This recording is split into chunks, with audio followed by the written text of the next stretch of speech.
In this guide, I'm going to be showing you how to unlock the Fast Hands perk in Modern Warfare 4. This is Miguel from Just Boz, and before we get into this guide, make sure to like the video and subscribe to the channel with all notifications on for more content like this. It really does help out the channel and we'd greatly appreciate it. If you have any questions, just ask them down in the comment section below. I'm going to be doing my best to reply to every single comment down there.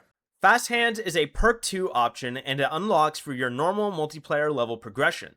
Keep playing matches and earning XP until you reach level 12, where you'll unlock Fast Hands. And once it's unlocked, all you have to do to find it is go to your multiplayer menu, go ahead and select create a class, select the loadout or class that you want to edit, then go down to the perk section and under perk 2, select Fast Hands and equip it.